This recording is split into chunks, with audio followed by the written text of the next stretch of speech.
This is Brian, and this is my review of the Infinity Reference 1060W. This is the single voice coil 4-ohm version. I got this from Sonic Electronics for an amazing price of 45 bucks, and it shipped in 2 days. Kudos to Sonic Electronics and their awesome deals and great shipping. Upon first inspection, for 45 bucks, this is a killer subwoofer. It weighs 11 pounds. Got a very nice looking cone and also a nice thick rubber surround. We do have vents for the voice coil down below. That's always a good sign, especially for power handling. I'm going to take off this big magnet cover. This magnet cover is very thick, so I'm going to give you guys a look at that.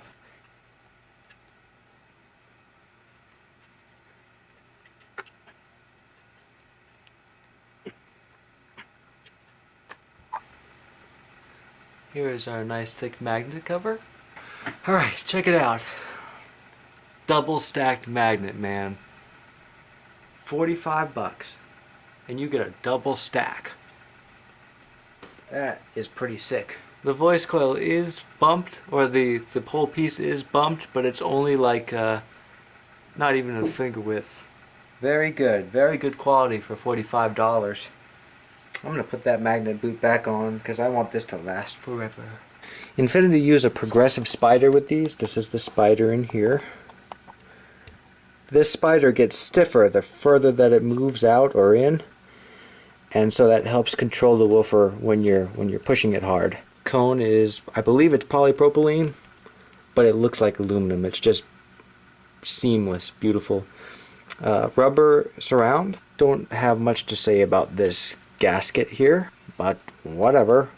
It is a 2-inch voice coil. The tinsel leads are not sewn in. They're actually put into the dust cap. Basket does not ring much. It's kind of like the Soundstream. It makes a little ting. It's not ringy like a cheap subwoofer would be. Let's plug it into WinISD. Alright, so this manual that came with it is like 30 pages long, but really it's only like 2 pages in like 10 different languages, so that's what I have to say about that. This sheet right here, this is the good stuff. Frequency response graphs and the deal small parameters. Just what I was looking for. Look at that, 13 millimeters of X-Max and 29 for the FS. Not bad, my friends. Not bad. Alright, so I have the Infinity Reference 1060W in WinISD here. This blue line is the sealed box recommended. It is 0.75 cubic feet. And it looks like we have a gradual roll-off starting at like 100 Hertz. And our 3 decibel down point is at about 50 Hertz. Nothing special. Here's the recommended vented box here. Now this is Infinity's recommendation. They want a high tuning, 35 Hertz, 1.75 cubic feet, which I think is a little big for a 10. You're getting a boost of several decibels between like 33 Hertz and 50 Hertz, I'd say. And you also get an appreciable boost all on the subwoofer spectrum here. So you're getting a lot of bass for your buck. This last green line is a vented box that WinISD came up with. And I'm surprised because in a 1.35 cubic foot box, 227 Hertz, you get flat, dead flat response all the way down to approximately 30 Hertz. 3 decibel down, 26 Hertz. Very impressive. Now let's take a look at the group delay. The sealed box, as expected, has extremely low group delay. It stays low, so completely unhearable. You should have very nice transients with this subwoofer. In the ported boxes, you do get some issues. You might pick up on some issues, but it's pretty doubtful. I mean, these are very low frequencies.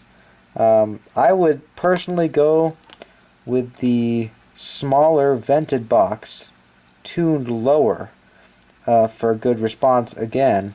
All these very low frequencies are the ones that might have hearable distortion, as opposed to their recommended high-tuned big ported box. So I definitely recommend a small, low-tuned ported box for this subwoofer for flat response. Pretty cool. Let's take a look at Cone Excursion.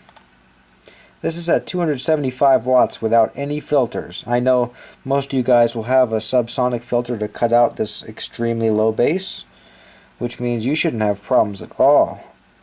But it all hits, it doesn't hit 13 millimeters X-max until about 23, 24 hertz, which is barely hearable anyway, so you should not have any problems powering this subwoofer with 275 watts. Alright, got it in the little sealed box. Looks really good, but you know, that doesn't mean much in car audio. We'll just have to see. This box is right at its recommendation, 0.75 cubic feet. So let's see how it performs. 212s are coming out. 3 cubic feet net. Tuned at 33 hertz. This thing slams. We'll have to see how the little 10 does compared to that. Alright. Gotta say, this thing sounds pretty dang good.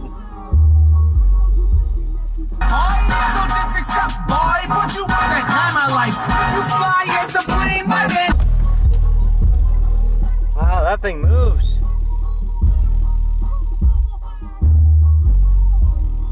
That thing moves.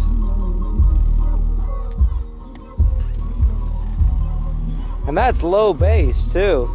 That's low 30s.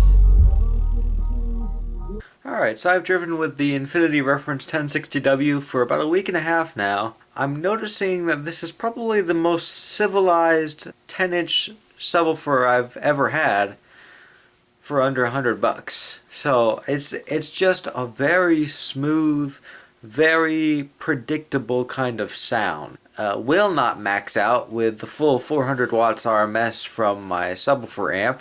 So, you know, I'm probably going to go get another one of these. This was a nice subwoofer for $45. Can't beat it. Really can't. Pretty clear, very clean, just well done bass, Infinity. For those of you who really like bass, one of these is not really gonna... It's not good enough for me. I'm technically, like, I prefer a sound quality type of setup instead of high output, but 110 here isn't enough. Get you 2 of them for 45 bucks a piece. I could see paying 80 bucks, upwards of $80 for this kind of bass. eBay prices, not retail. Upwards of $80 eBay. All in all, I think my plans for this subwoofer is that I'm going to go get another one. Either put them both in a sealed box or ported, depending on how I feel that day. Please subscribe if you want more car audio information and reviews, and ask questions if you have any. Thank you. Have a nice day.